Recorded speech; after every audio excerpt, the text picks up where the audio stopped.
So yeah, just a reminder, please click on this link binder to get the Jupyter Lab interface. So this is how this is going to work. We have quite some content to cover, and we are going to run this in 3 separate parts. So we are going to run a 45-minute session, then 10-minute break, another 45-minute session, then 10-minute break, and finally a last 30-minute session. First, let's start with some motivation, right? Why we are building this thing. And this is going to be really quick. The purpose of this workshop is to be as interactive as possible. So I'm just going to spend a couple minutes explaining the motivation for our project. So as we mentioned before, my name is Eduardo, and Ido, my co-host and Ploomber's co-founder. We are going to be telling you and showing you this project that we've been working on, which is called Ploomber. Before we start with the content, just a reminder, our project is open source. So if you want to learn more about it, go to the documentation or just explore it, you can go to our GitHub page, and please show your support with a star. And so that's for the repo. What else do we have here? We also have a community, a Slack community. So if you decide to use Ploomer for other projects, you can always get support from us. There, you can find the link on the GitHub's README. And finally, we published last week a blog post, a guest blog post on the official Jupyter blog, where we gave a high-level motivation for our project. And if you go there, you can learn like quickly it's like kind of a short read. Why we are building this, what are the main features, which we are going to cover. We are going to cover most of the content in the workshop, but just in case you want to learn more about it. So here's the Jupyter blog, and we published there a few weeks ago. Okay, so now let's start with the content of this workshop.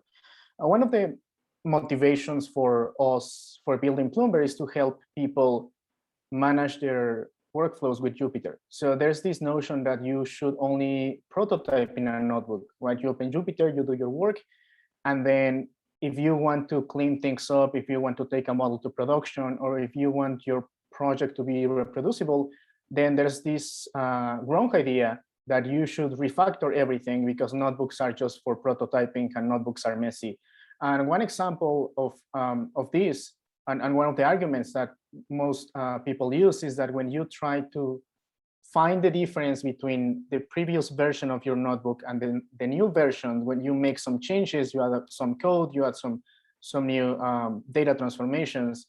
If you go to GitHub, you are going to see this thing, right? That's because of how Jupyter notebooks are stored. They are JSON files. So if you add a new cell, a new code cell, you're going to see this that doesn't make much sense, right? So it's kind of hard to use Git and Jupyter notebooks and to share your notebook and do code reviews. So this is a good argument, actually. It gets real messy to try to organize notebooks. Another problem is that, and this is something that we've seen in our community when trying to help teams improve their workflow, is that you have, let's say you have 2 or 3 people working on a project, and someone is working in some part of the analysis, and then someone else is doing some other part. The most common way of people to share their analysis with each other is through data. Like you have a notebook, and the notebook outputs some data, some CSV file, and you say, hey, this is my clean data. Do your thing. Like if you get the clean data, you may, I don't know, maybe generate some charts. So you send these data files back and forth, and this becomes really messy. And it's also really bad practice, because if you are sharing these files and you don't know how you got to that, how you generated that data set, let's say you have some raw data, you apply some transformations, and you generate a new data set, a clean data set. If you're not able to reproduce that clean data set from the raw data, then that's a problem. Because if you are building on top of this clean data, you won't be able to regenerate the whole process. So that's also a problem. And these 2 big problems are the ones that we want to address with Ploomber. And we are going to go over some of the features and characteristics of Ploomer that helps you fix these issues.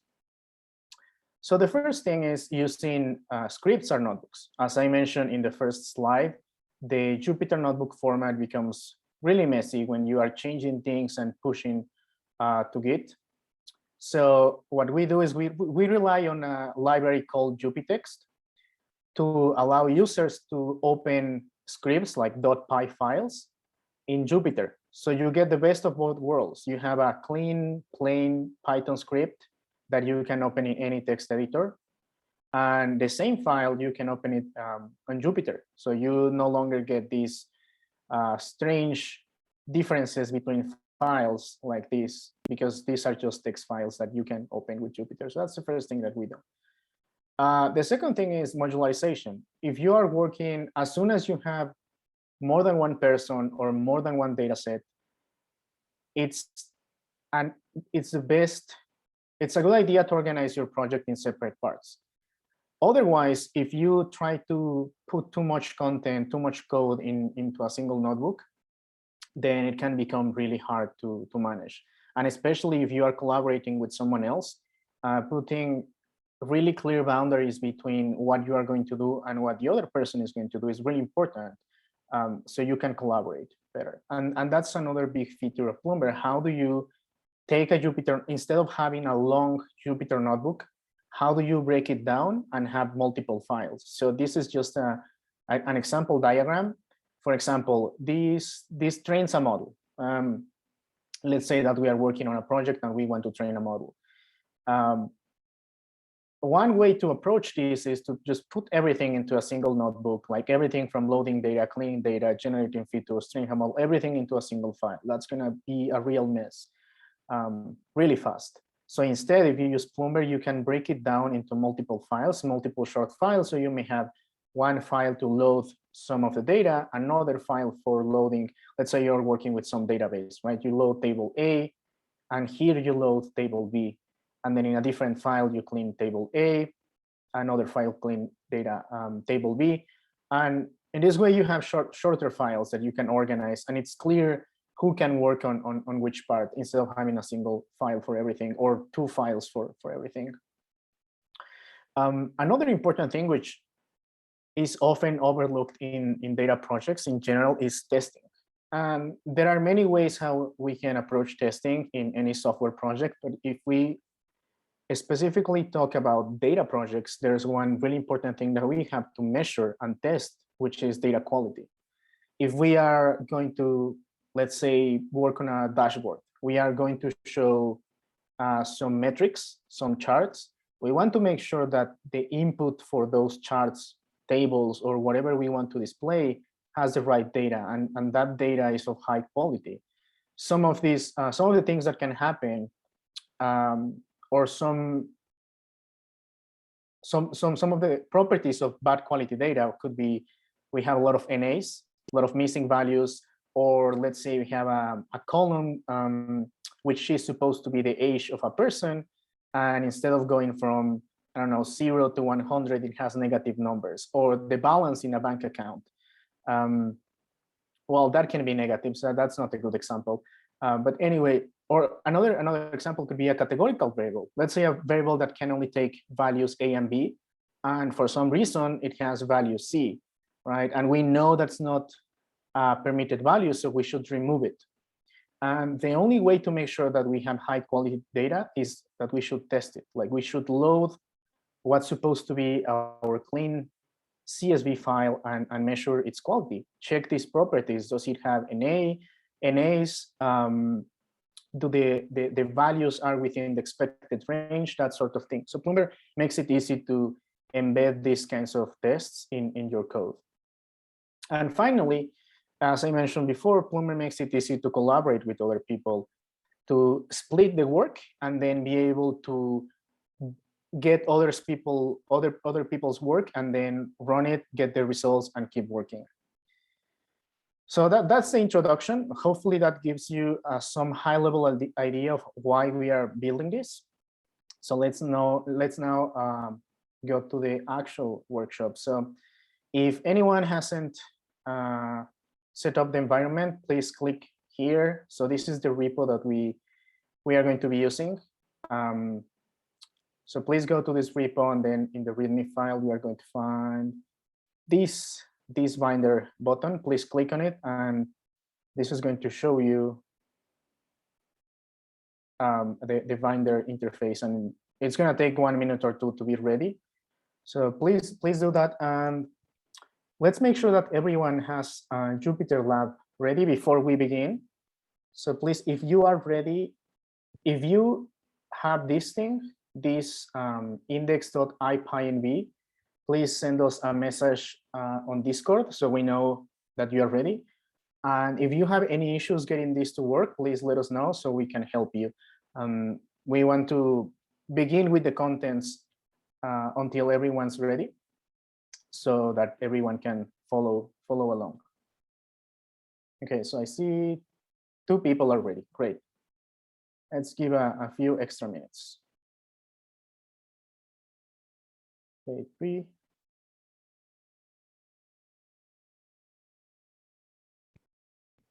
So there's someone who asked if they can use PyCharm. Unfortunately, no, you have to use Jupyter, because Ploomber has a Jupyter plugin. So if you don't use Jupyter, it's not going to work. I don't think it's going to work. I think PyCharm has some features to open Jupyter notebooks, but I don't think it's going to work. So for this person who's using PyCharm, I think the best for you is to just click on this binder link, then wait for a few 1 or 2 minutes, and then it's going to load this thing. So you can see that it loaded my Jupyter notebook, and I have this binder.org URL.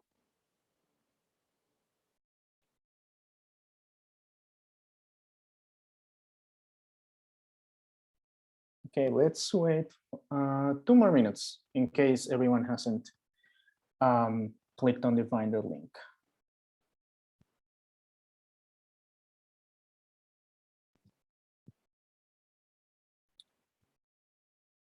Just gonna close this. In case you haven't done so, you can check our GitHub repo, and please show your support with a star in our main repository.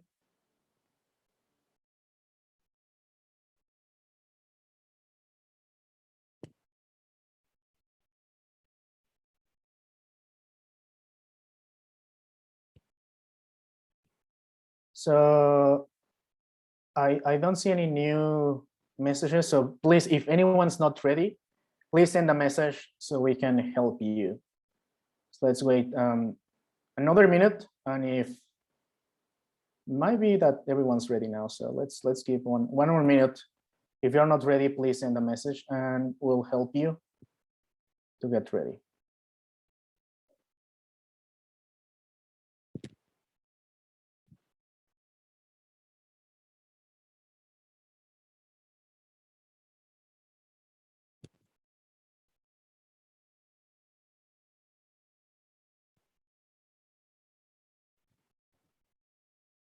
Okay, so let's begin. What I'm going to show you now is this Jupyter notebook that has some commands. We can run the same commands in a terminal. So if you are more comfortable with the terminal, these commands are just things that you can run here. But I'm gonna keep working on the notebook so I can follow the story. But these are just terminal commands that you can execute. So the central idea for Ploomber is to have this pipeline YAML file. And this pipeline YAML file is what helps you declare the tasks in your pipeline. So actually, if we go back to the slides, I can, let's define what a pipeline is. This is a pipeline. It's just a bunch of files, and you have a file that outputs some data, and the next file reads that data and outputs a new data set, a new transform data set. So that's what we mean by a pipeline.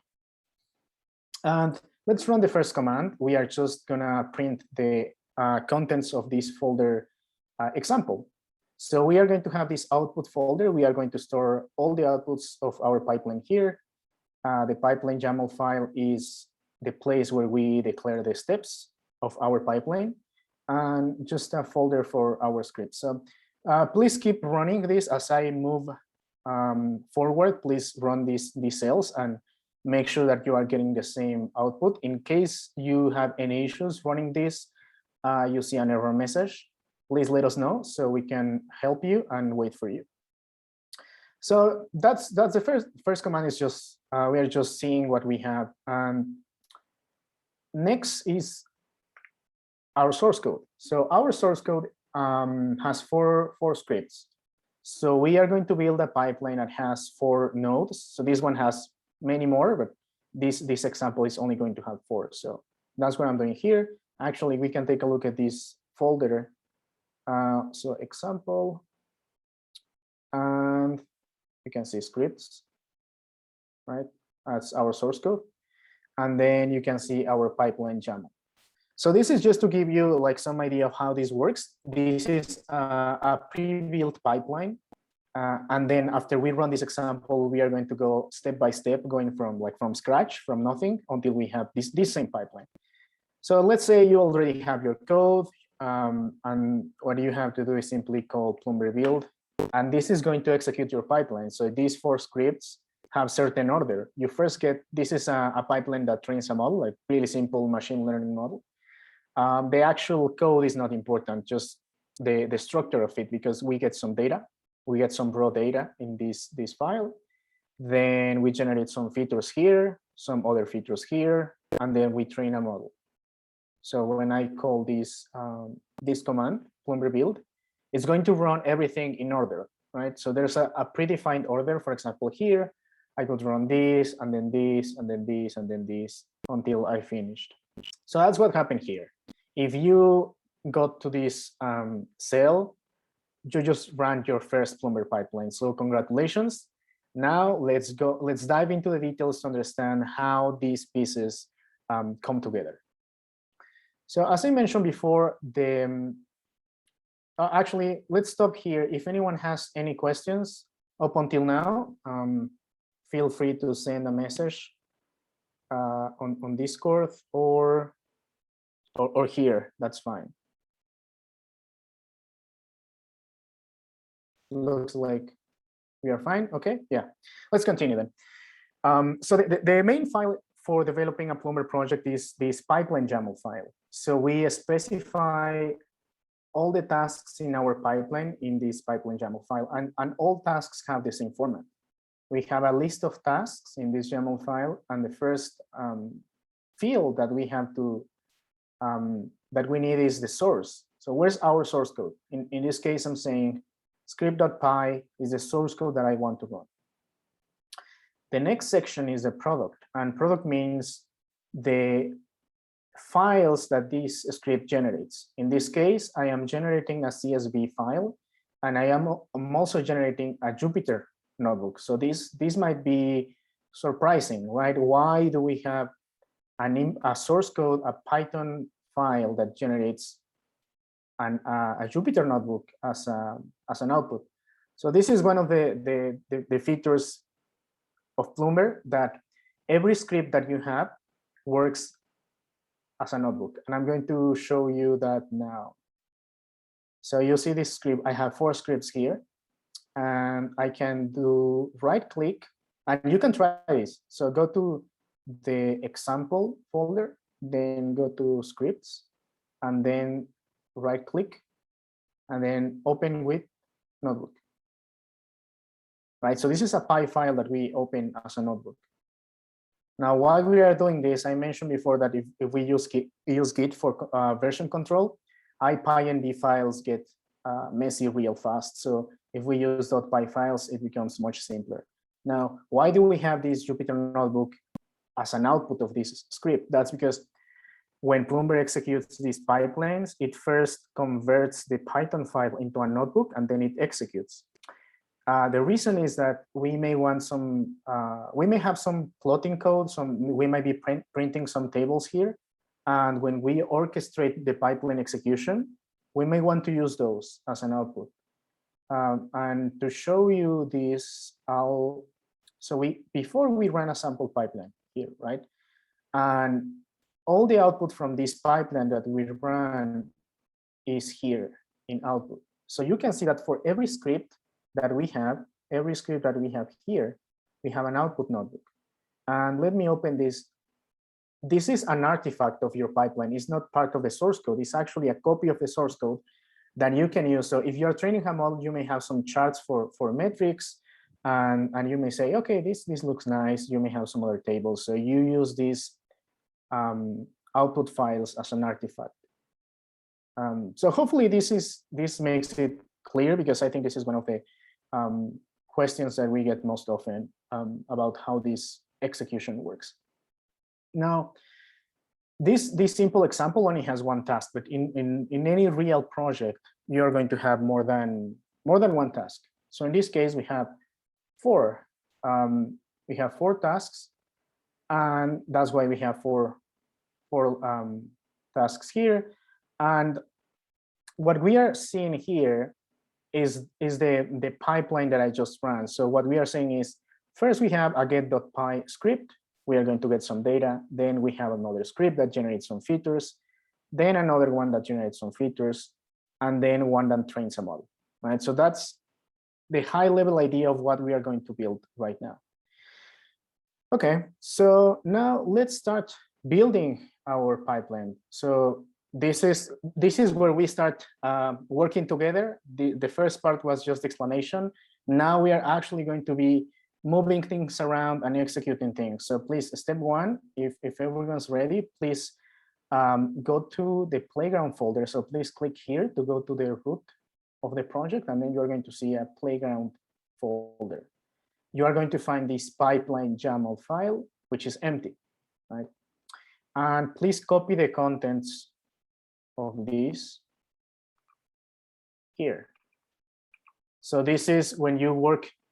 Let's say that we are working on a new project and we want to build a new pipeline. So we say, okay, we have step A, B, C, D, and we are not coding yet. We are just putting, like explaining or writing, specifying our pipeline, specifying that it has 4 tasks, that it expects to create these outputs, and that's it, right? So that's step number 1. Now, we are going to let Ploomber create the files for us, because right now we only created this pipeline YAML file, but with these files, these .py files don't exist yet. We haven't done anything. So please run this cell. What this is doing is running this Ploomber scaffold command, which is going to run it's going to create some base files for us. It's going to create all of these files: get.py, feature sepal, this one, and this one. So let's go and run this.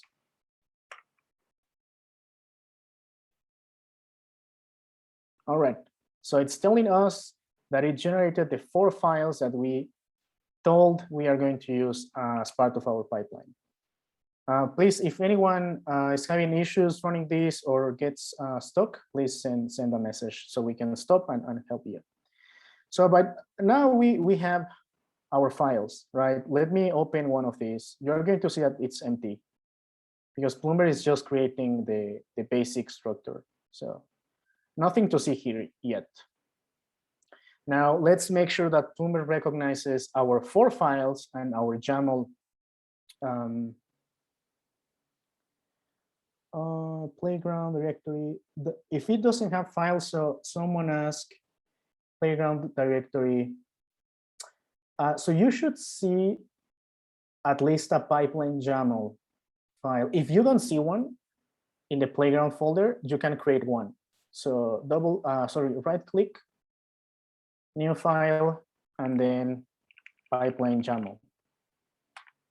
If you don't have that, I have that as an empty file. Okay.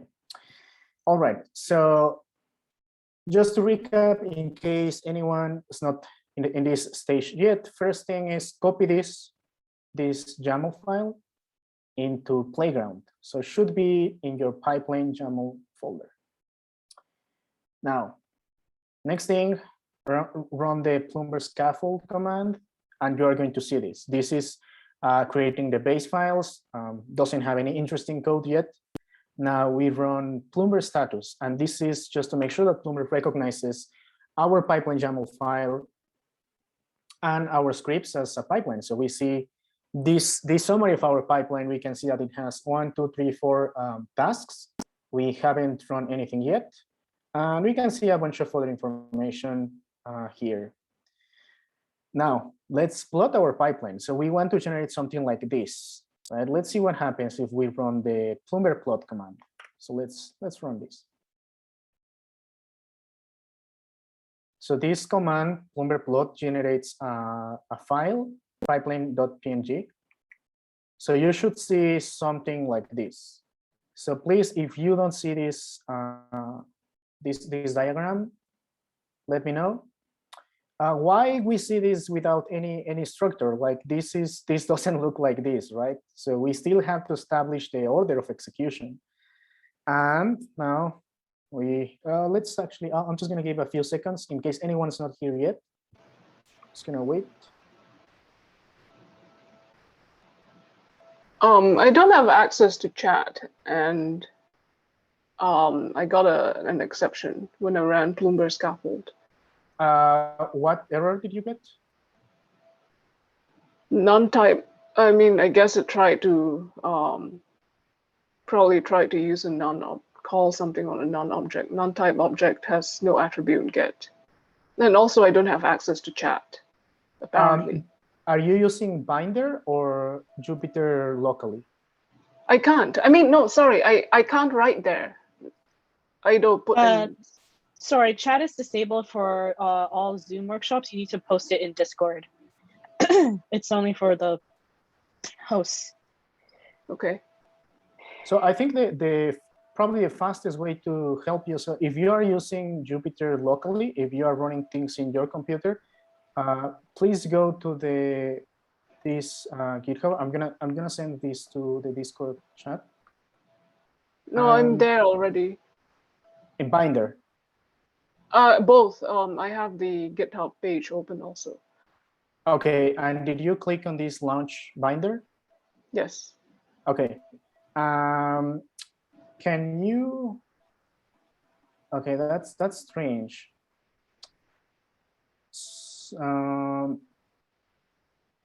Is there any way you can? So you don't have access to Discord, or do you? I didn't understand if you. Okay, can you send the error message? So we can. Yeah. Okay. Hold on. What did you have? All right. The question is, maybe the only thing I have in the playground folder is pipeline.yaml. Because there was nothing there, I had to create the pipeline.yaml also. Are there supposed to be folders there? No, it should be empty, but you have to copy this. I see. Yeah, you have to copy this. So you go to playground. Sorry, I have to copy what? I'm toggling between too many. This. Do you see this? Yeah, I did. I copied it, and then after that I ran Ploomber scaffold. And okay. Okay, I see the issue. Probably because I don't have the output and scripts. Or are those generated by pipeline? So when you copy this into pipeline YAML, yeah, then the next thing is to run this scaffold, and scaffold creates all the files in the scripts folder. Well, yeah, that's what I did. And you are getting an error message here, yes. right? Yes. Can you send that error message so I can take it?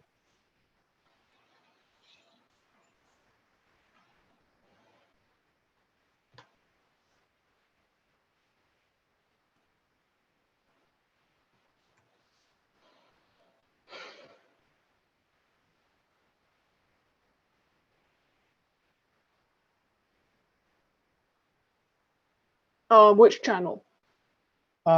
In the work. Okay, yeah, fine. Let me see. Interesting. Yeah, that's because it looks like for some reason, the command is executed in a folder that shouldn't be there. So it looks like you are running this in. Okay, let me see. Here.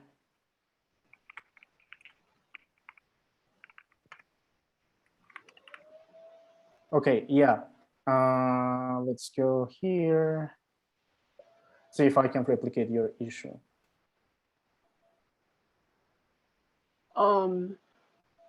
Yeah, it looks like it's local. If you can open Binder, Mm-hmm. that's gonna solve the issue. Otherwise, it's gonna take us more time. I'm in Binder. Okay, let me wait for Binder to load, and then I'm going to run this there so I can replicate the issue. Let's see. Just give it a few. Okay, no, still loading. Okay. Can you maybe try opening a new Binder window? Yep. Yeah, might be something, maybe something strange happened with the environment. Let's see what happens. Okay, so let's run this quickly. So if I It's go okay. to There's playground, only. I mean, I don't think I strictly have to follow along too. let me just try it. Let me try it. I can just do it real quick. So pipeline.yaml, and then I copy this here, and then I save that, and then if I run this,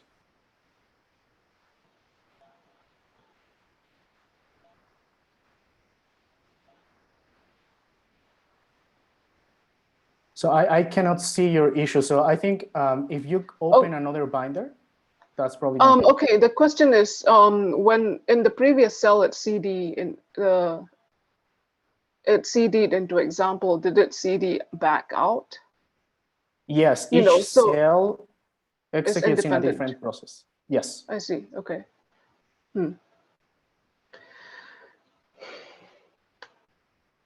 So please try. Yeah, I'll try again. Okay. We can help you during the break to get you ready.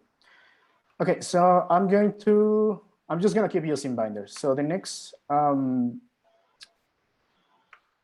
already showed this. I was showing the diagram. Yes, I was on the.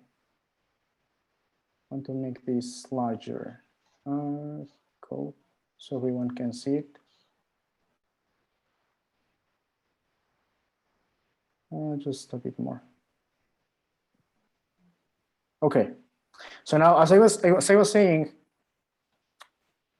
we don't have the structure yet, right? We only see these 4 nodes without any order, and that's what we are going to do next. So first thing is we are going to open the features petal file. So you should see in playground scripts a features petal file. So I'm just gonna move this. You see feature. It's actually feature petal, not features. So let's right click on this, open as notebook. And then here's where we are going to specify the order of execution. Let's go back to the main notebook. So you are going to please open this as a notebook. So next thing is we are on the feature petal.py file, and you are going to see this upstream variable. So what this is a special variable. It has a special meaning for Ploomer. This is where you specify what file you want to execute before this one. So please change this. So instead of none, it has get. Should be a list. So a list with a single element, and then save the file. So file and then save, or command S. Now let's rerun the cell that generated the chart. So please make sure you have this upstream get, and then execute plot again. Please, Ido, remind me when we are at 45 minutes so we can give people a break. Okay, I generated the diagram again, and now we are going to see the effect, right? So it changed because we now are saying that this feature petal file has a dependency, and that dependency is get.py. So that's what we see here, this line. this starts to take shape. It looks like a pipeline now. So we are going to repeat this process of specifying dependencies, task dependencies. So let's close this one and this one. And now let's go to the other one, feature petal. So let's go, what's it? No, sorry, this is repeated. So we just edited petal, yes. And now we have to work on the other one. So right click, open with, and then notebook. And then same idea. We modify upstream and have a list, get, and save. So both files that start with feature should have upstream equals get. Now let's run the command for plotting again, and you are going to see the new arrow. Let's give it a few seconds for it to finish. All right, so we can see the two arrows. Now we go to the final file, which is fit.py. So right click, open with, and notebook. Now this is the final task in our pipeline that should take everything that happened before. So what we are going to do is we're going to set every previous task as an input. So I'm inside fit.py. What we are going to do is create a list again, but with all the other tasks. Feature sepal and feature petal. So it should look like this. So I'm just taking a look at the error message.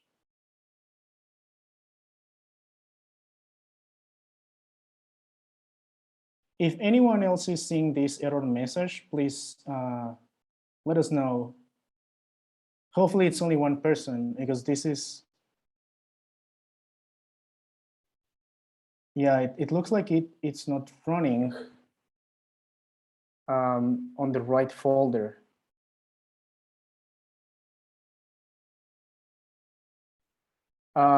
Okay, so for this person who's having the issue, let's try an alternative approach, which is in a terminal. So using Jupyter, you can open a terminal. And then, oh, this is really small. Okay, let me, okay. So if you go to Playground here in the terminal, Playground, and let me actually remove the, oh no, I don't want to remove that. So please, because I'm gonna lose my file. So please go to the Playground file, make sure you have the pipeline YAML file and that it has these contents. Make sure you don't have a typo here. It should be pipeline YAML. You have this content and then execute. Oops. Oh, this is really slow. Okay, Ploomer, scaffold. And this should be executed inside Playground. Let me know if that works. If that works, you can just keep running the commands on the terminal instead of the notebook. Okay, so let's go back to the structure. So the last thing we did is fit.py, and we have this upstream equals get and these other tasks, right? So we finally specified all the dependencies. Let's generate the chart again to see if we have this everything ready. Let's give it a few seconds. Okay, so we finally have the actual structure of our pipeline, and you can see that it matches the image that I included, right? So we now specify through the upstream variable the dependencies. So now we are ready to start them start coding. So we have the structure, but our notebooks are empty. So now we are going to start putting some of the code there.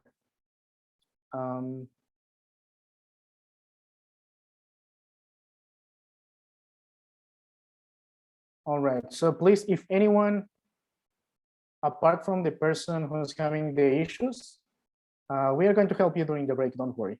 But if anyone else has issues and cannot see this diagram with this structure, please let us know so we can help you. So I'll just wait for a few seconds in case anyone cannot see this diagram.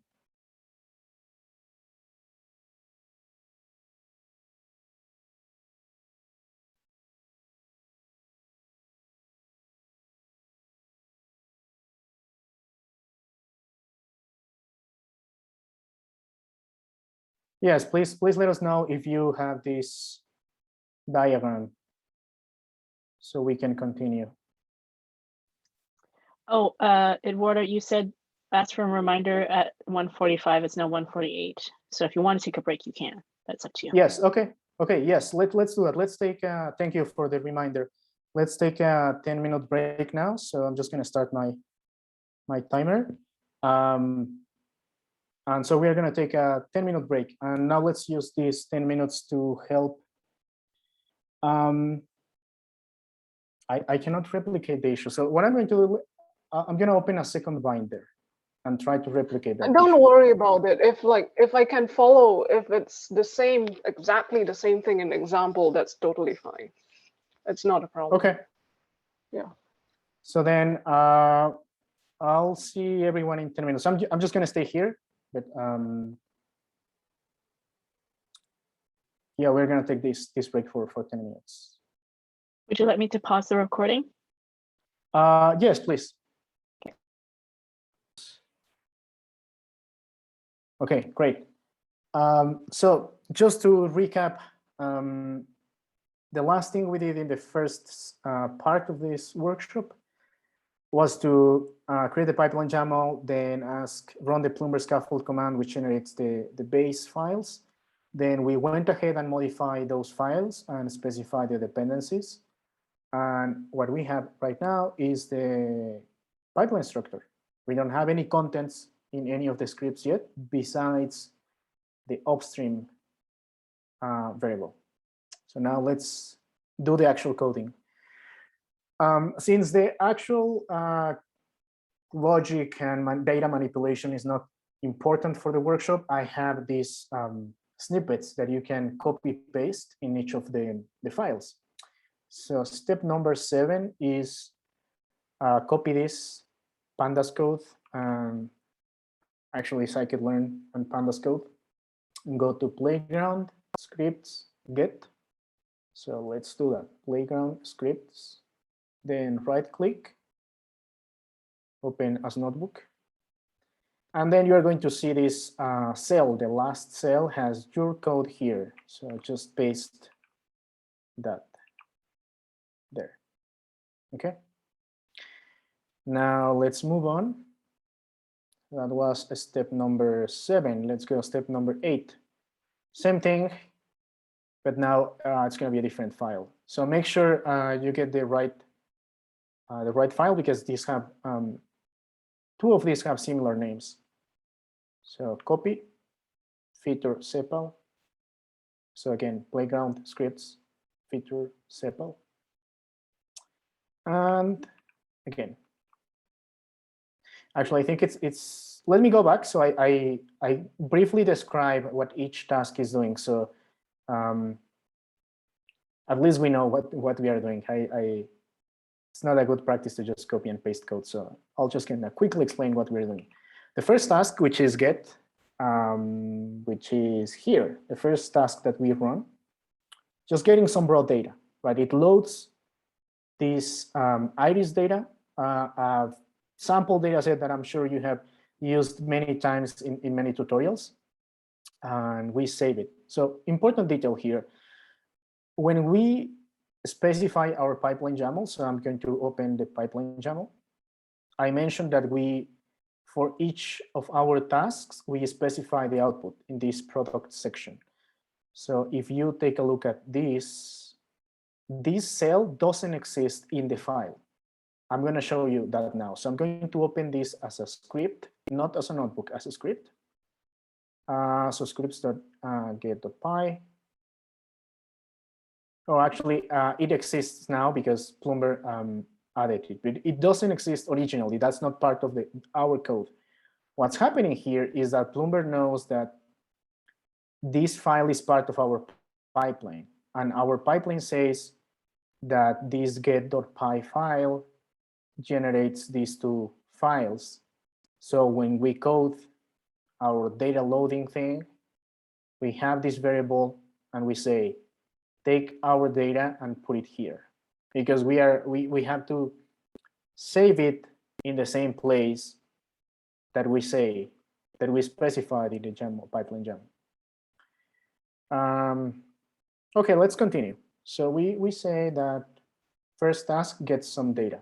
Now, feature sepal and feature petal are pretty much the same. They just generate a new column. So let me go here.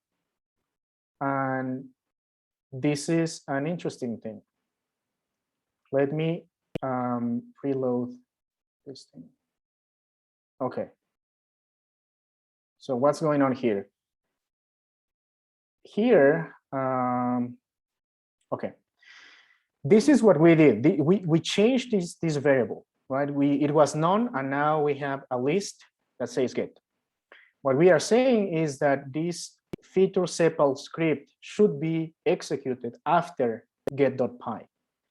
But we are also saying that we want to use the output from get as an input for this task. And now Ploomber adds these two new variables for us. We don't have to code this part. This is something that Ploomber does. And you can see that our upstream variable went from being a list to being a dictionary. So we now have that get stores the output here. And then we can use it as part of the code. And we also have this new product variable, which has the contents that we specified in the pipeline YAML file. So this is really helpful because otherwise we would have to hard code the paths to the files and it becomes really messy. I can simply say upstream get and then run these things and just say it runs. Well, actually, no. Let's see what's going on. Output. Oh, that's because I didn't run get and it doesn't have the input data. So let me run that. We can also do this from the command line. I'm just going to run this from this notebook. So I'm going to generate the raw data.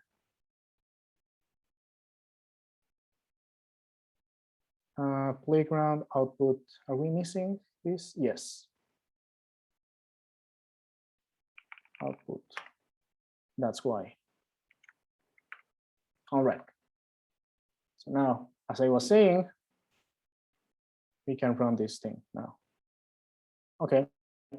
So that's for the explanation of, this is called, we call this in the documentation cell injection, because you have this and then Ploomber injects this new cell. Okay. So let's go back to the index IPyNB. We are at step number 7, feature petal. Same idea. It's really similar. The code is really similar. It's just generating a new column. So let's go to feature petal and paste the code here. So as you can see, we load the raw data, we generate a new column, and we save the output. That's it. Now, probably the most interesting part of this pipeline, training a model. So what we are doing is we get some data, we generate some features. Now we join everything that we did before. So that would be the output from here, and from here. Join everything into a single data frame, train a model, generate some evaluation chart. So let's do that. So I just copy this code, step number 10. And I'm just gonna paste it here.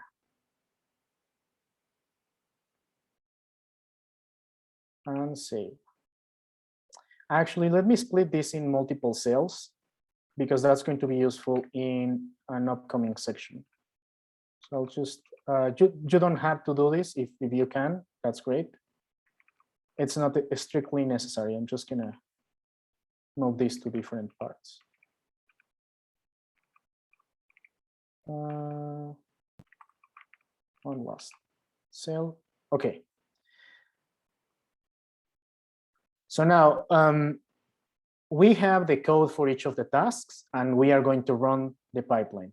So that's this command, Ploomber build. Looks like my kernel isn't working. So let me restart.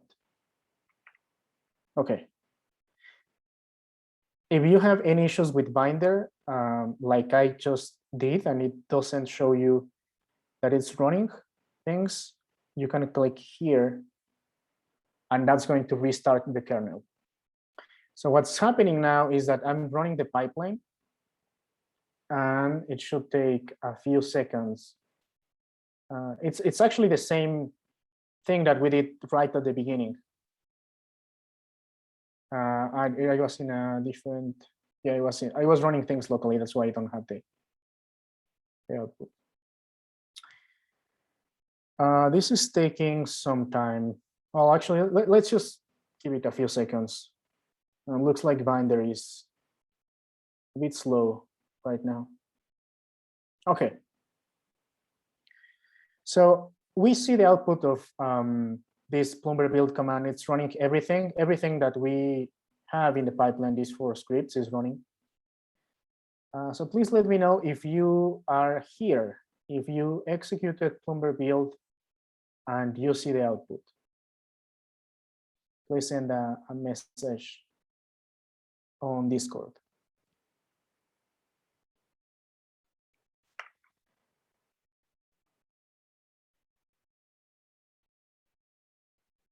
Okay, let's wait for people in case everyone, someone's not here yet. Might take, and this took like 30 seconds to finish, probably more. I'll just run the next one in while we wait for everyone else, in case we are not here yet. Here I'm just showing the output. So we have 4 tasks, and this is the output from the first task. This is the playground output folder. So this is the output of the first task. Then the output of one of the feature tasks, the output of the other one, and feed.ipynb. So I'm assuming people are ready. So if you are not ready, if you didn't or haven't run this, or you got stuck at this stage, please let me know. One thing I want to show before we continue is this file. So this, remember in feed.py, we are training a model. So in this script, I just open it as a script. I can also open it as a notebook. We are training a model. And often when we are dealing with data in, like for visualization purposes, for training model, like most of the time we want to generate some chart, right? So if we go to the output folder, like playground output, feed.ipynb, this is basically the model report. And we have the chart here. And if we change one of the parameters from the model, so right now we are training a decision tree classifier. We may train a different, let's say a logistic regression. This diagram is going to change, and Ploomer is going to generate a new one, and then we can compare both. Actually, that's what I do with my projects when I use Ploomer for machine learning. I generate multiple reports for each model, and then I just compare them side by side. Let's say confusion matrix A versus confusion matrix B, try to spot some differences to understand how different models are doing. Okay, so looks like everyone, I'm assuming everyone's here. So let's continue.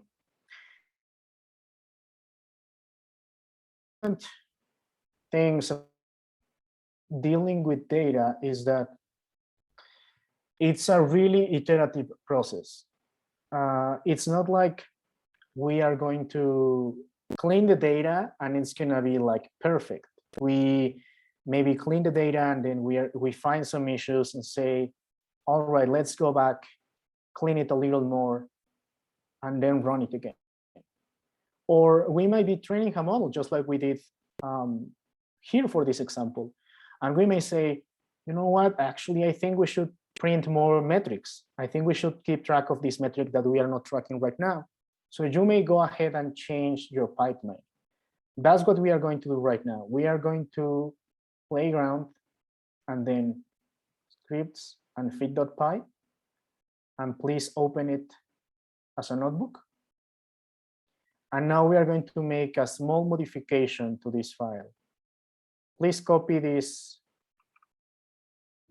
small snippet and paste it at the end. So that's it. Only paste this and let's see what happens. We are going to run. So what we did is we modified feed.py and we are going to run Ploomber build again. So let's give it a few seconds until it finishes. And then we are going to see this incremental builds feature, which is when you have a pipeline that has 4 tasks and you only modify one of them, like we did right now, it's a waste of time to run everything from scratch, right? This task didn't change, this task didn't change, and this task didn't change. So they are going to generate the same output. And if you are working with big data sets, one of your or most of your tasks may take 1, 2, 3, 4 hours to run.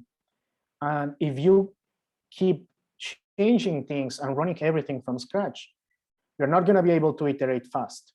So the idea is, if you only change one part of your pipeline, Ploomer keeps track of those changes so that you only run what you should run. For this example, we modified feed. So if we already ran this and we modify feed, only feed is going to execute. If we modify, for example, feed or sepal, this is going to execute, and this is also going to execute because this one depends on this one. So let's see if it finished. Yes. So you see this summary table here. It's telling you that it didn't run the first 3 tasks. It only ran the last one, feed. And that's how incremental builds work, that it only runs the tasks that changed.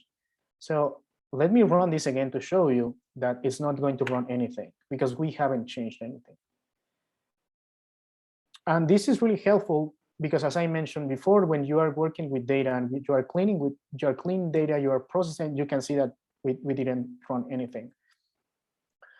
When we do this type of work, we constantly have to revisit our code, and we may change some parts of it. So being able to just change a little thing and then bring the results up to date fast, it's really, really valuable. So that finishes this first part of explaining how Ploomber works. We now are going to move into another section, which explains some more advanced features. But this is the basic idea. There's another feature, important feature that we are not going to show in this workshop because it takes more time and it's probably not going to be very, very useful for the Datajam. But just so you know that you can run things in the cloud. So if we take the pipeline that we just work with right now, we only have to make a few changes, a few configuration changes, and then we have 3 options for running the pipeline.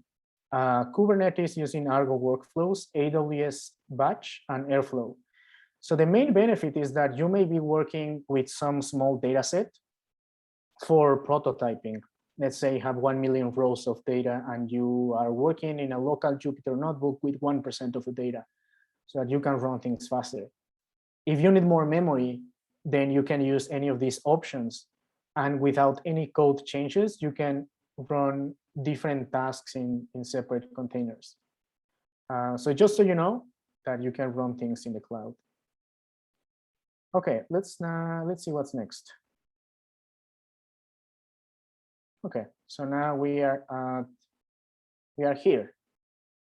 So let me open a terminal. I'm going to show you some of the things that you can do with the terminal. Actually, we saw some of them here, right? All of these commands are part of the command line interface. But I want to show you a few things that you can do. Let me move to the, so in case you didn't see what I did, I'm just gonna repeat it. So click on plus and then terminal. I'm just gonna make this font size larger. More, okay. So you have to move to the playground folder. So cd playground and make sure that you see all your files. So a few things that you can do with the command line. Let's first do Ploomber help. I'm not going to explain all of the commands that we have, just a few of them. I would say the most important ones, or the ones that you are likely to use most often if you build any of your projects with Ploomber. The one that we've been using so far is Ploomer build. So that runs your pipeline. It builds. It's called build because it builds your outputs. It has a few options. So I mentioned that incremental builds allow you to skip tasks that you already executed. So if I run Ploomer build again, this is not going to run anything. But if you can do something like force, and this flag forces execution of everything. So we are going to see that it's going to ignore that it already has the outputs, and it's going to run everything. Now, there are some cases where you want to run tasks in isolation. You may want to only run one of them instead of all the tasks in your pipeline. So you can do that. Let's just wait for this to finish, and I'll show you how to run a single task.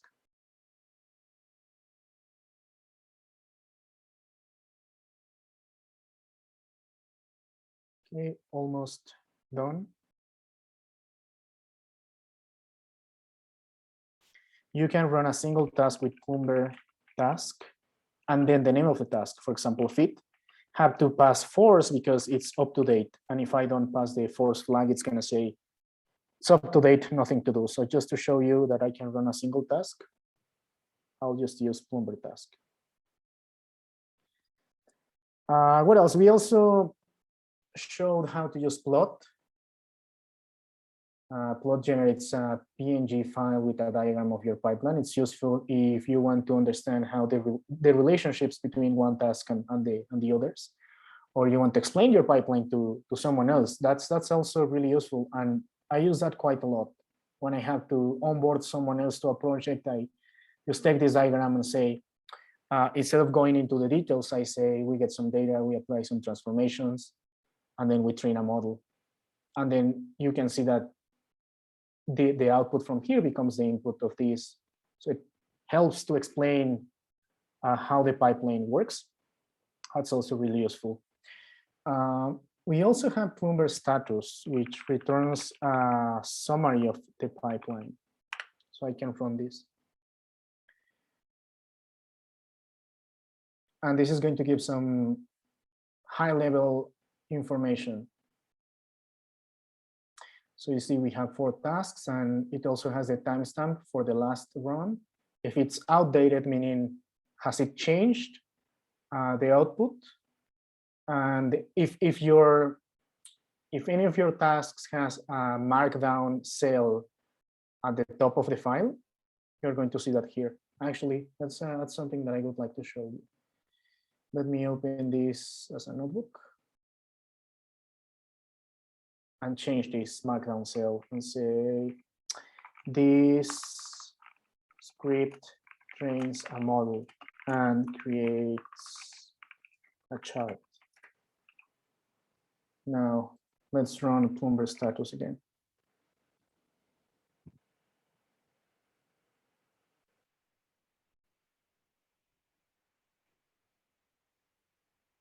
You see, I can see that the markdown cell here, this script trains a model and creates a chart. So I usually use a combination of this table and the diagram to explain my pipelines. And this gives, like if you are working with someone else who's working in some specific parts of your pipeline, and this person still has to understand what you're doing, having this short sentence helps a lot. And then if they are interested, they can go and open the file, which we also have here, the location of the file. And this might not be really useful right now because we only have 4 files and every file is in the same folder.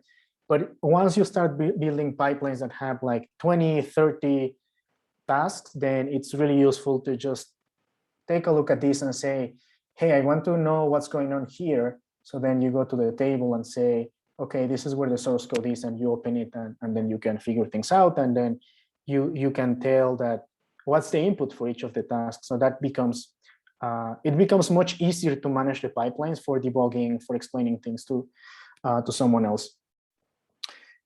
Now let's go to the next section, exploratory data analysis. Why do I have so many? Okay, let me close this one. Yes. So now what I'm going to do is I'm going to show you how you can load your pipeline in a Jupyter notebook. So now I have to make a really important distinction. This pipeline YAML contains some files, and each file is a node in your pipeline, right? That's what we've been talking about all this time. But now what I'm going to do is I'm going to load the whole thing, the whole pipeline into a Python session and see what's doing, explore the outputs. That's also a good exercise to do. So I am going to create a new notebook here. The difference is that this is not going to be here. This is not going to be a task in the pipeline. This is going to be a standalone Jupyter notebook that's going to load our pipeline. So just that distinction is very, very important to have. So I'm going to, please follow me and create a new notebook. And then we are going to start with this import statement. And we are going to load our pipeline. DAG-spec. To DAG. So please run this. What we are doing here is that we are using the Python API, Ploomber's Python API, to load our pipeline in a Python session. So when we execute this, we have this DAG file. You can call it a different way. And this is a Python representation of our pipeline. And we can do everything that we can do in the command line, we can do here and more. So what I'm going to do is I'm going to explore our pipeline, and maybe we are going to find some interesting things. So first thing I can do is to get status. So you're going to see that this table is the same that we saw here. And then I'm going to say, I'm interested in the output of this task. So I can do that, and you can use it like a dictionary and say, this is not output. Okay, yeah. So you put the name of the task, and if you press enter, you execute the cell. This is going to return you the task object. And this contains all the information about this task. Right now, I'm interested in the output. So I'm going to do product, and I can see that it's generating 2 files. I'm interested in the data. And it's returning me the output location. So let's load that CSV file.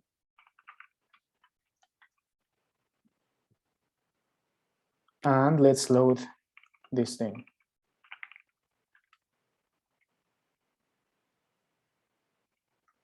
And we have the output of this task. Right? So if you are working in some pipeline and you want to understand how the output of some task looks like, this is how you can do it. And you can even create some charts. So let's do that. Import. Just going to create a simple histogram. So SNS data. So we have a plot here from this this data frame, and we can load all the tasks that we want. So right now we have the output of this. Let's now look at the raw data. So we do DAG get. We have the other task, product data. Let's see what data we have here.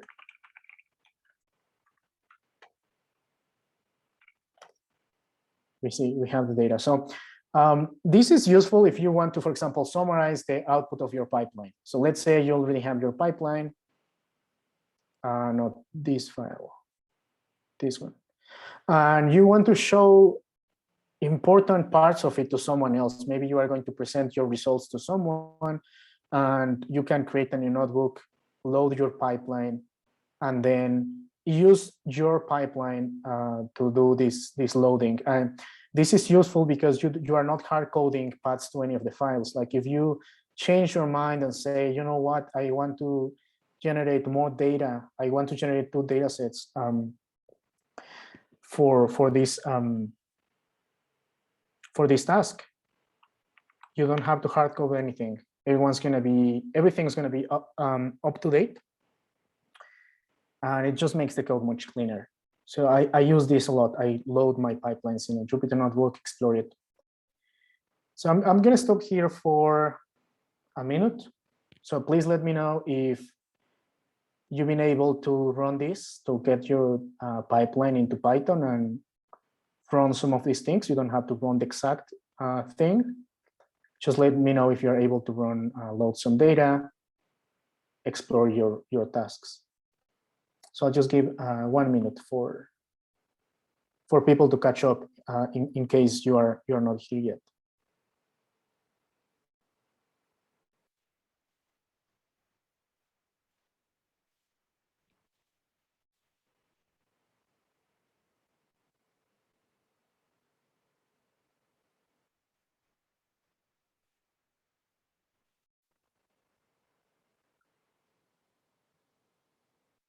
Yes, if you have any questions, please let me know.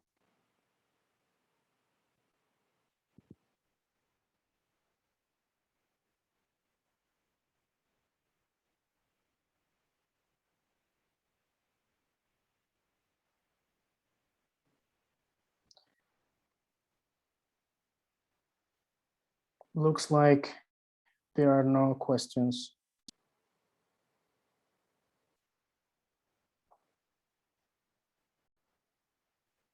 Okay, let's continue. Interactive console. Okay, just give me 1 second.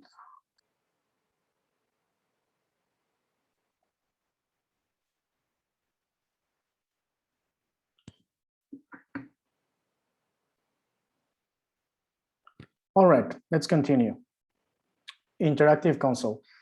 What I just explained right now is how you can load your pipeline into a Jupyter Notebook.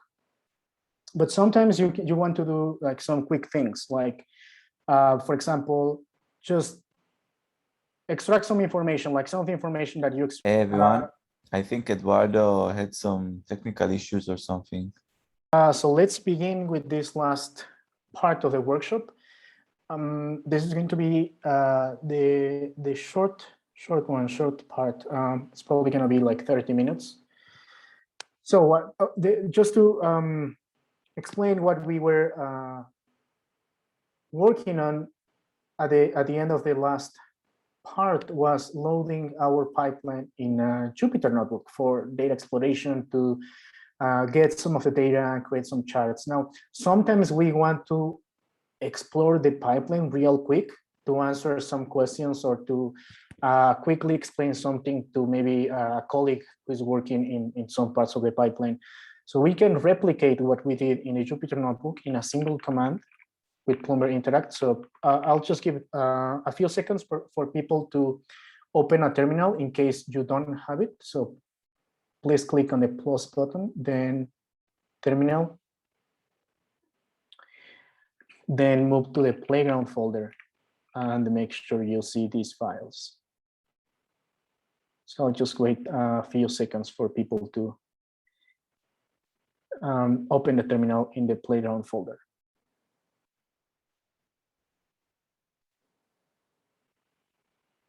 All right, so now we execute this command Ploomer interact, and what this is going to do is going to load our pipeline. Basically, it's going to execute this code, this, and then start a Python session. So we see that this looks like a fresh Python session, except it has the DAG variable here. And so we can do the same things that we did product. And this is really useful for really quick analysis. So we can import pandas as PD. If we don't want to save anything, we just want to answer some questions.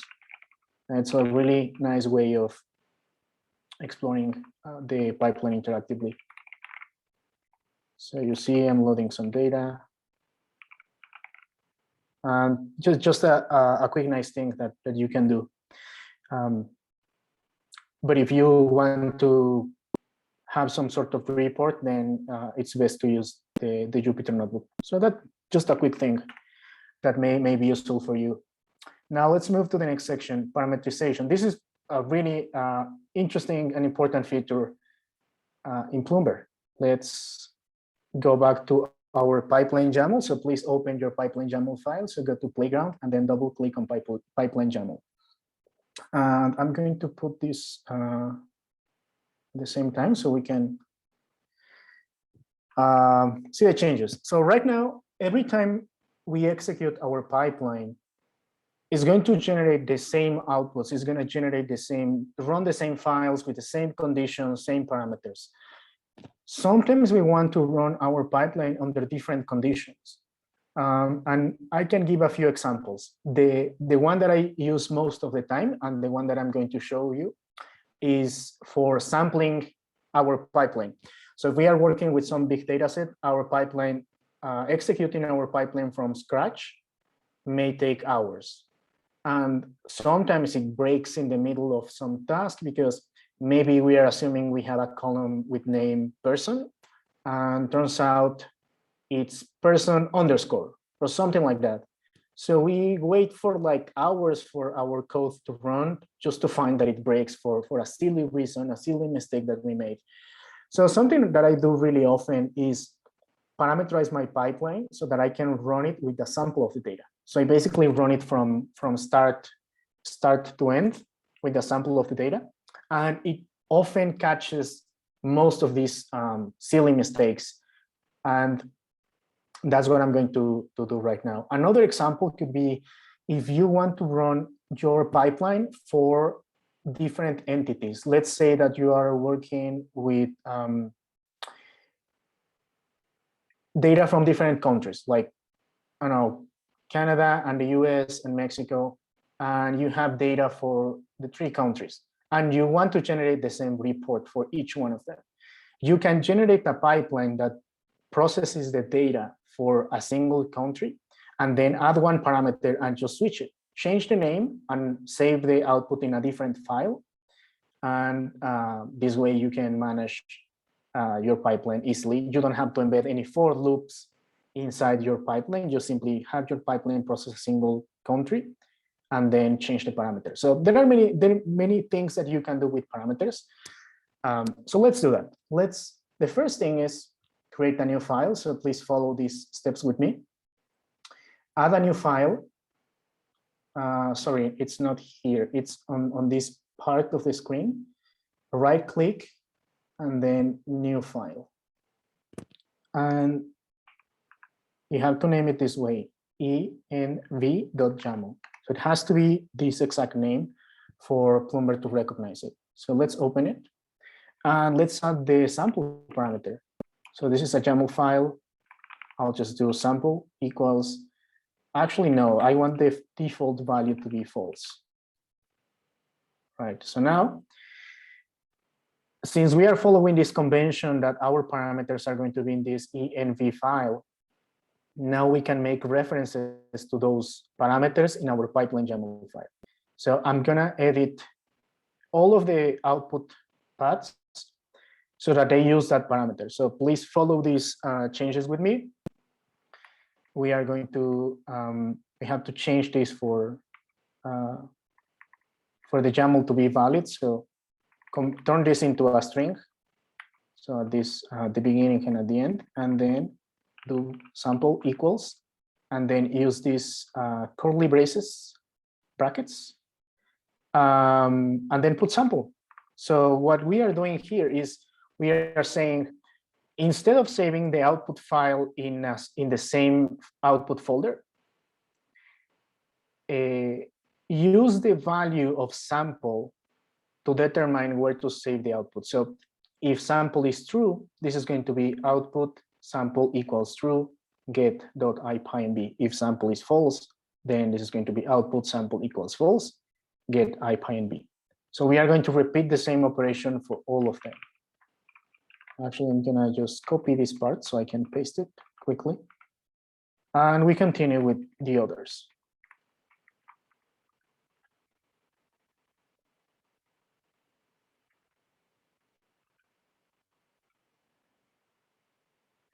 And just doing the same thing here.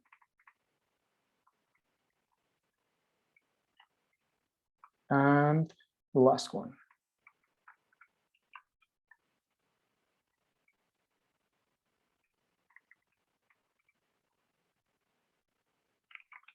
Oh, I have, yes. All right, so I'll just give people a few seconds. 1 minute should look like this. In the meantime, I'm going to show what happens to the Ploomber build command. Ploomber build --help. We're going to see that Ploomer recognizes the parameter. By default, it's going to be false. And when we execute Ploomer build help, you can see that we have this new parameter, env sample default false. So if we run, actually, I'll just give a few more seconds in case anyone hasn't, is not ready with this change.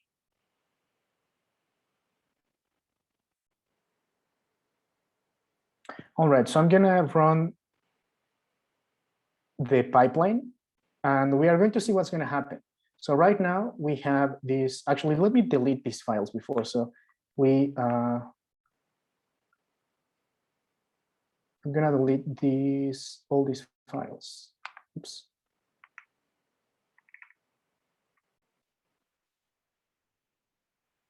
Okay, so now we have an empty output folder. And let's run this and see what happens. If anyone is not here, hasn't finished editing the pipeline YAML file, please send a message. And as soon as you edit your pipeline YAML file, please execute Ploomer build to validate that you have the right contents here. So that's what I'm doing right now. I am running the pipeline, but now we are switching these parameters. So you can see that instead of having all the output files in output, I now have a new folder called sample equals false. And all the output is there. So if you are not able to reproduce this result, this sample equals false, and then everything inside, please let me know. Now I am going to switch the value of that parameter by passing n sample true. So what I'm saying here is run the pipeline, but use sample equals true as the value of the parameter. So you are going to see that I'll have, yes, sample equals true. Now, we changed the output path, but our code doesn't know anything about that sample parameter. In fact, if we take a look at both folders, we're going to see the same output. So now it's time to pass that parameter to our task so that we can actually run it with a sample. So let me just go back to our diagram to explain what we're going to do. So we have 4 tasks here. We are only going to sample in the first task because once we sample here, this task, and this task are going to get the sample of data. So we only have to pass the parameter here. That's what I'm going to do now.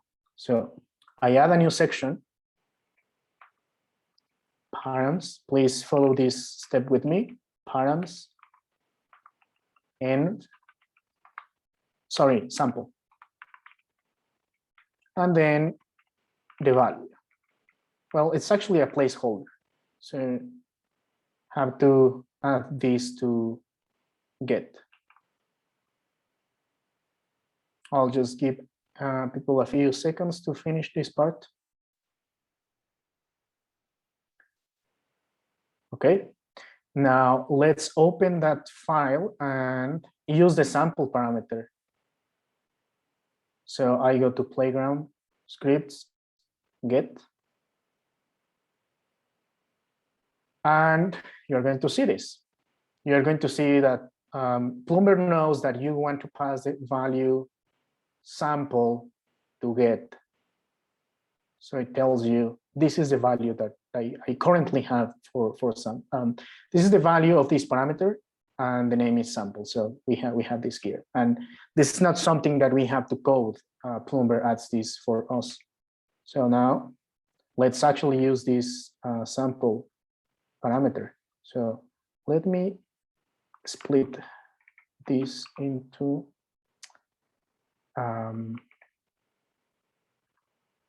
two. Now this is the line that saves the data. Let me move the terminal so everyone can see the full picture. Please follow these changes with me. Now we are going to do something really simple. If sample, then we are going to change the output data of this file to be a sample. So sample, I think this takes a few parameters. Well, it can be n or frac. So let's do frac. Let's sample 1%. And let's see the shape.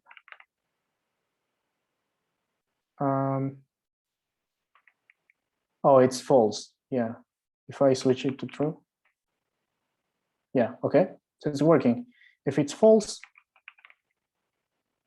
150 rows. If it's true, it's only two rows. So that's it. Please make these edits so you can also use the sample parameter.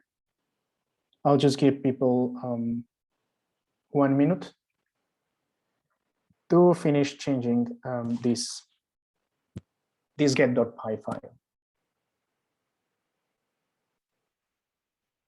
So now what we did is basically, so we pass the value of sample, and now we tell get.py to use it for doing something. In this case, we are simply sampling the data, but this can be anything. Like we could use these parameters for anything that we want. Could be that maybe depending on the value, we subset the data, or anything that you can imagine. Okay, let's continue. And as I mentioned before, we can switch the value of the parameters from the command line. Right now, we are not going to see an important difference in runtime. Like if we run it with sample false, sample true, it's going to take the same time to finish because of the overhead of like running the pipeline. Actually, the difference between processing 150 rows and 2 rows is not too much. But if you are running this with 1 million rows and you sample 1%, it's going to be much faster. So this is something that's really simple to implement, and it's really powerful. Just to to give some other examples of how you can use this, one team that's using in production, a team, data science team that's using Ploomer in production, uses these environment YAML configuration files and these parameters in the pipeline to switch the configuration at development and production time. So when they are working with their pipelines, they have some configuration that they pass through parameters, and the moment they deploy to production, they have a new env.yaml with new values. So that's also a very real world use case for this parameterization. Okay, so we are approaching the last 3 sections. So please, if anyone is having issues up until this point, please let me know. I'll just wait 30 seconds to continue with the integration testing section.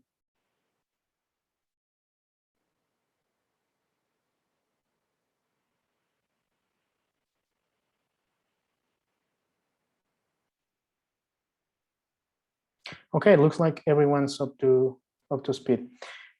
Let's move to the other section. I need my slides. Here. So now we are going to see how we test a pipeline. There are many ways of testing a pipeline. The one that we are going to see here is data testing. So we are going to take the output of some task, load that output, and then check that if it has certain properties that allows us to measure the quality of that data. So let's go back to our pipeline, and let's imagine that you are working with someone else and you are developing some features, and that other person is working on some other features. You can define what are some properties, desirable properties in your data, and you should make sure that you test that automatically. Because the moment you define those data quality properties, if you don't test that they actually hold in your data, messy things are going to happen. So that's what we are going to do right now. Our testing is going to be a sanity check that if some conditions aren't true about our data, it's going to break our pipeline on purpose. So we are going to break our pipeline if it doesn't have good data quality. So what we are going to do is we're going to add a new file here. I want to add a new Python file. So I'm going to call this, please follow these steps with me. I'm going to call these tests. Right? And then I'm going to define a new function here. Let's say that we want to test this task.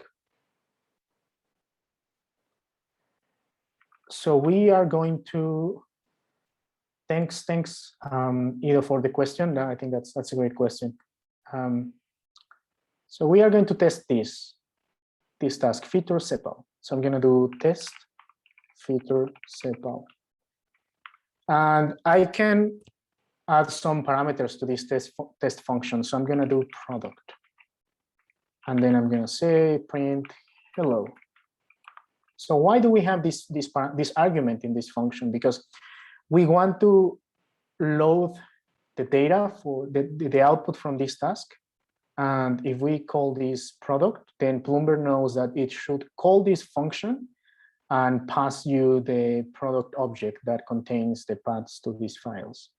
So now, how do we tell Ploomber to run this when we finish execution of some of these tasks? We do on finish. Please follow these steps. And then we do tests. That's the name of our file. And then the name of dot. So you can see the dot here. Don't forget the dot. That's important. And then the name of the function. It's going to be tests, test feature sepal. Let me move this here. And I am going to run that task to show you that it runs task first, and then it executes our test. So I'm going to do Ploomber task feature force. I need the force flag because I already ran this. And if you remember, Ploomber keeps track of source code changes.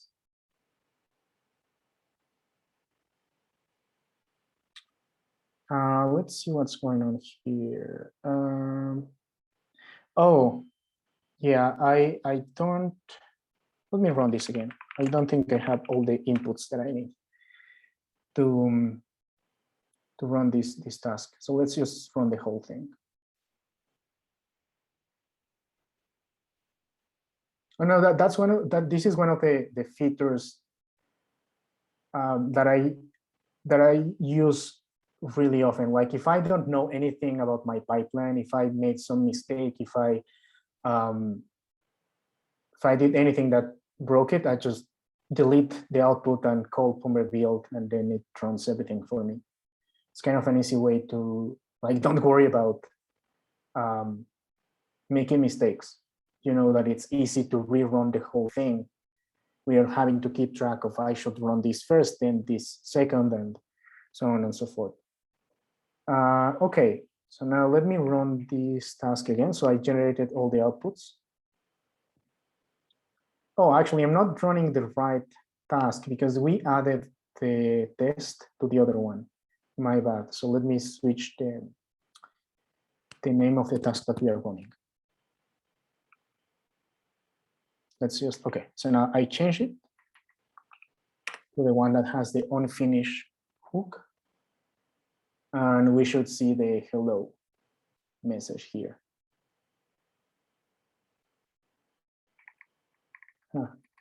Another typo. Okay, yes. So we are running a single task, the task that has the testing function.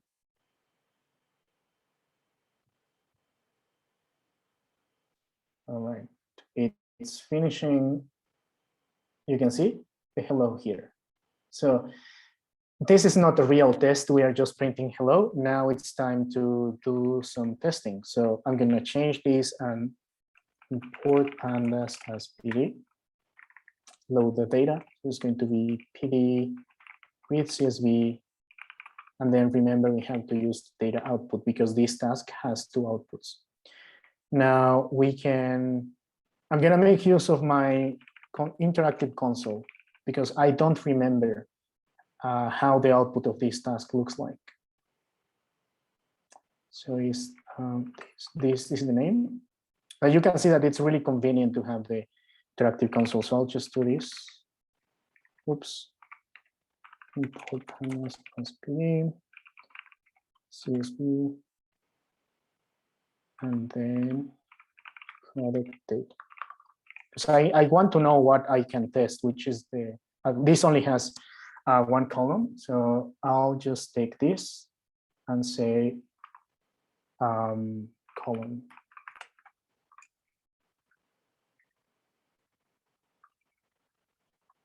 And then we can define some of the properties that we want in our data. One can be, it shouldn't have NAs. We can do that. We can say column is NA sum, and it's going to return us the sum of the NAs. And we can do assert not. What we are saying here is, if this condition doesn't hold true, then throw an error. In this case, this is not going to happen because this doesn't have NAs. And I actually can run this code here. I don't have the DF. Okay, yes, let's run this in the interactive console to see what's going to happen. Right? Nothing, because we don't have NAs, so that's good. Now let's make some of these tests fail on purpose so you can show how this thing works. Let me take the max of these. What's the max? 30. So let's say assert column max lower than 10. We know this is going to break because the actual max is 30. So let's run the task again. And you are going to see that this is going to break. This is going to pass, and this is going to break. And this is really simple, a really simple strategy to do. Like it only takes a new entry in the pipeline YAML and a really short function definition. You see that here, the error? It's saying exception when running unfinished for task feature sepal. And then it tells you what happened. It's telling you that this condition, assert column max lower than 10, isn't true. So if this were some condition that you know it must be true because you define some data quality properties, then you can go ahead and say, okay, we have some issue, and we have to fix it. And we know that we are dealing with the feature sepal task. So let's go there. Let's open it and explore the data. Like, this is the advantage of having Jupyter as a tool that allows you to build pipelines, because you can simply open the file, start running things, and say why this is happening. And then you fix it, you run the test, and if it passes, then you're happy. Let's make this a passing test. Maybe we say it's actually 50. 50 should be the maximum value.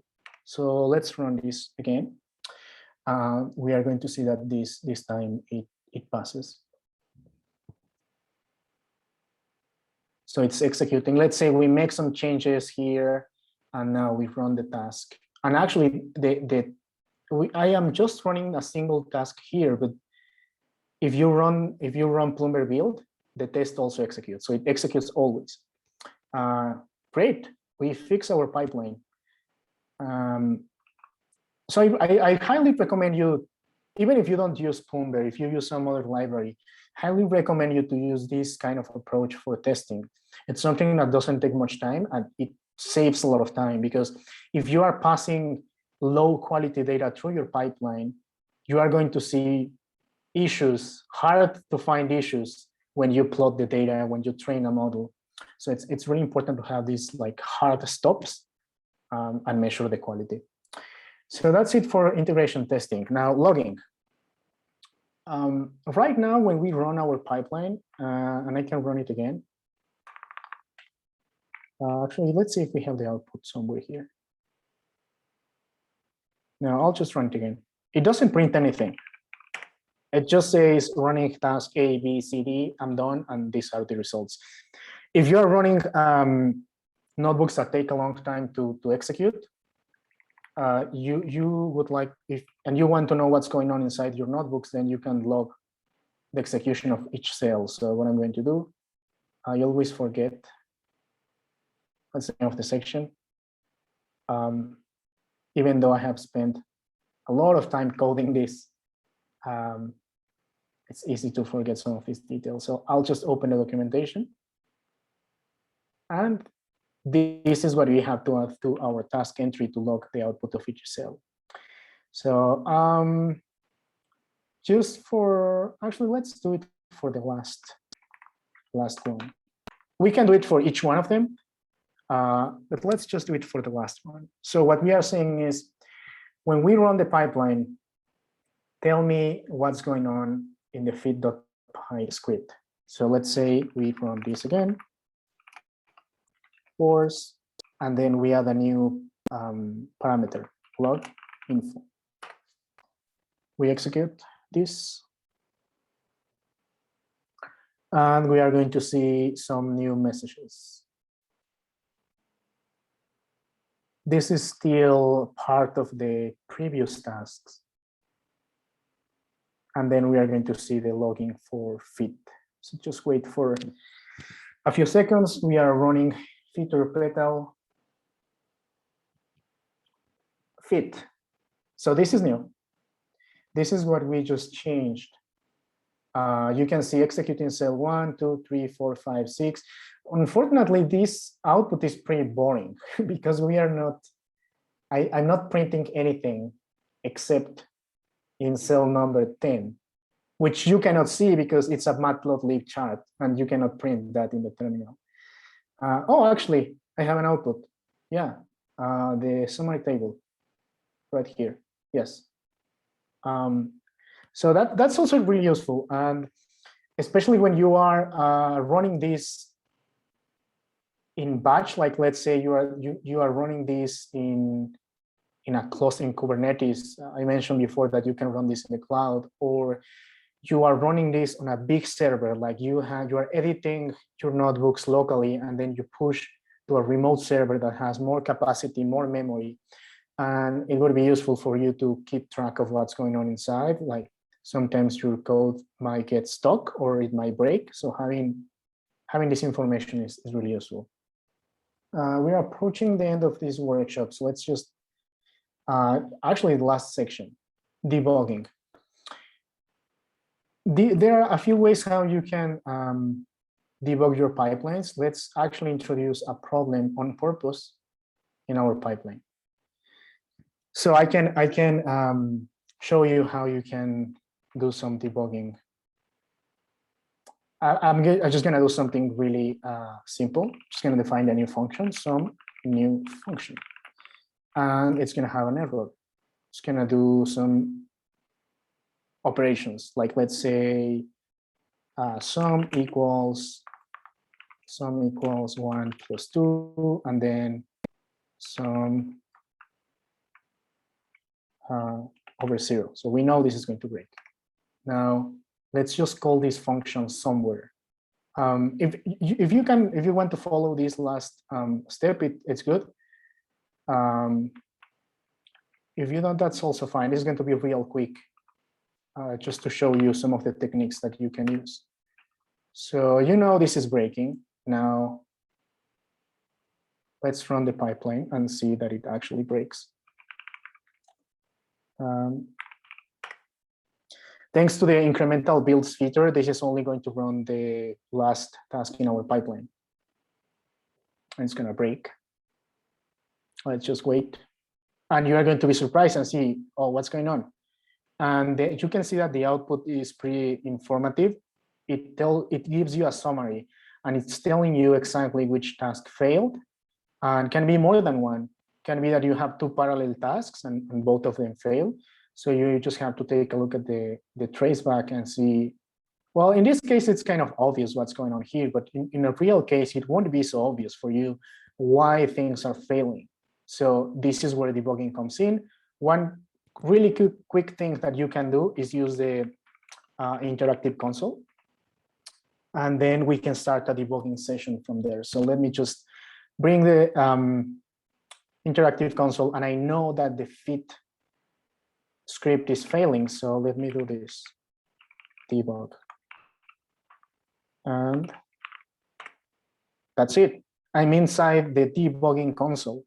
And now if you want to know how to use the debugging console, check out the Python documentation. There's a module called PDB, like this, PDB, and you can see the list of commands. For now, I'm just going to show you the most basic ones, which is next, which moves you to the next line. And you can also use N, like short for next. And you can go line by line until you find the issue, or you can do post-mortem debugging, which runs your code until it breaks. And I can do kind PM, which stands for post-mortem, enter. Now it's going to run your code and it's going to stop right at the issue here, and you know that you can print the value of some of the variables, like sum is equal to 3. And if you execute this line, throws an error. And you can move back and forth. Like I highly recommend you get comfortable with the debugger.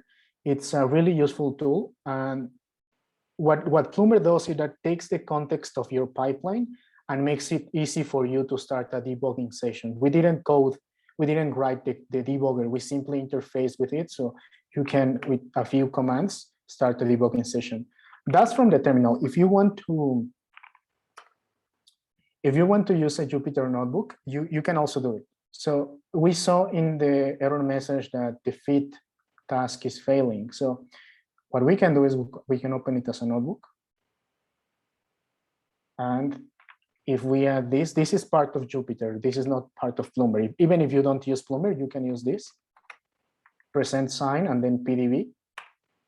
And this turns on the debugging mode. So if fit finds an issue, it's going to start a debugging session, just like we did in the command line. So let me run this. It's going to break here, and you're going to see what's going to happen.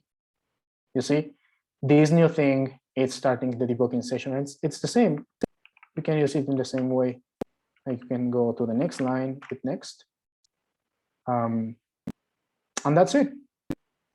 It's really useful to know these debugging tools. It helps you a lot, especially when you have big pipelines that have many tasks and you maybe are doing some complex transformations. It's really useful. So that's all. We cover a lot, and we can give a few minutes if people have questions. That's all the content. So if anyone has any comments or questions, feel free to send a message or just ask your question here. I think someone is typing a question.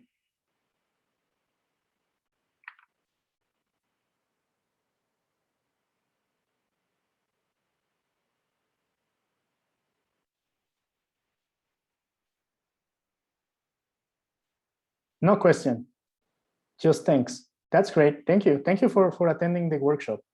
Hopefully this is useful for you and it gives you a high-level overview of Ploomber and what it can do for you. And if you want to use it for your projects, that could be amazing. And feel free to reach out. We are always happy to answer questions and we are very open to getting feedback. I think the best thing that we can do is listen to your feedback and improve Ploomber. Like as I mentioned at the beginning of the workshop, some of the features, the latest features that we implemented have been users' proposals, because I think no one knows better than the people who actually use it. And even though we use it, sometimes we find some interesting use cases.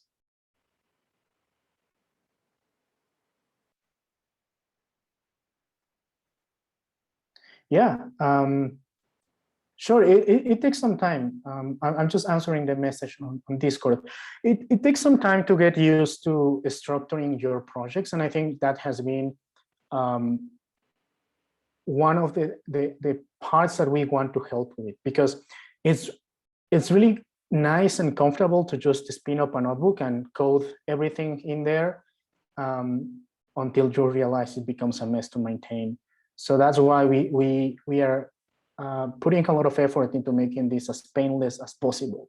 Like this whole pipeline YAML thing has to be as simple as possible so that you feel like you are working on a notebook. It's just an extension of it, but it's still a notebook and you still have the power of Jupyter. And that's the main idea, how you organize your work so that you can explain it better, you can maintain it. So that's the idea. All right, if there are no other comments, I think we can close here. If you have any questions, feel free to reach out. We have, apart from the Ploomber channel on Discord, we have another one called Ploomber-support. If you use this for your project during the Datajam, we're going to be keeping an eye on that channel for answering questions. Thank you, Ido and Eduardo, for hosting. I hope everyone enjoyed the workshop. Thanks for joining.